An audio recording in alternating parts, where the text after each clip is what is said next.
It was not whether one was Catholic, but what kind. Syrian? Were you Ukrainian? Were you Italian? Were you Irish? No, I remember some of the French Canadians say, you can go to the Irish church, you know. French Canadian. And by the way, my comment about how many of you are Irish here tonight? Oh, there's a lot of applauding going on. It's beautiful. I feel really honored because whenever Italians and the Irish get together, I think it's a great mix. It's Gaelic and garlic festival time.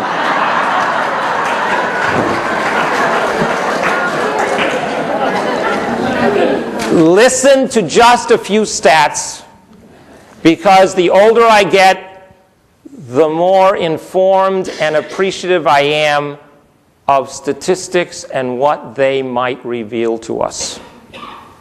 Because we need to know what we're dealing with concretely in order to then make decisions that propel us fruitfully into the future. You remember 1965? Oh, sure do. Good. 58,632 priests in the United States. 2010, 39,993. 1/3 of all currently serving diocesan priests are over 65 years of age. Religious sisters, 179,000 religious women. Currently, 57,000. However, U.S. population of Catholics has grown markedly so that we are now over 60 million Catholics.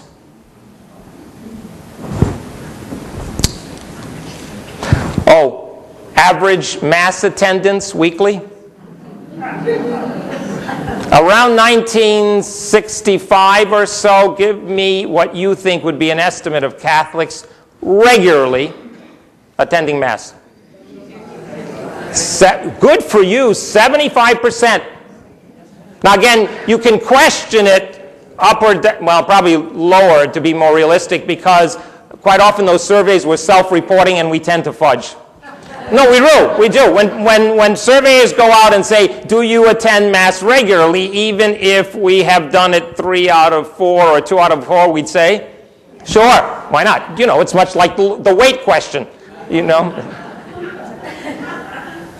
Now, what do you think the average Mass attendance by Catholics is? This is national. And the Fall River Diocese is a little above this. 22%. Okay? But I want to tell you, what might surprise you is a first major drop in attendance, marked drop in attendance, occurred in the 60s, after 1968. Now, there's a lot of speculation why.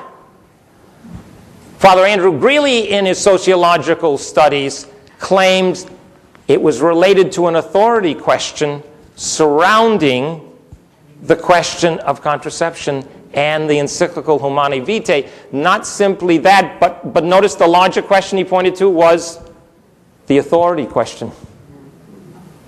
That can sometimes loosen the bonds. In other words, an issue of controversy can sometimes eat at a much larger phenomenon, namely, how authoritative is the authority? And then it can begin to spread. It can kind of become a situation of unexpected consequences. We're here in 2010. And then we could certainly go to pastoral planning in this diocese that says by the year 2020, if I'm not mistaken, it's projected that we will have 58 priests. Currently over 100. Now, that's not taking into account, as the pastoral planning pamphlet that went out and also is on the website, it does not take into account future ordinations.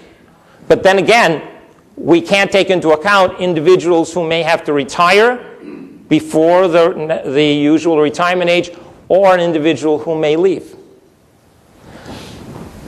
Very clearly, we are at a moment of decision-making.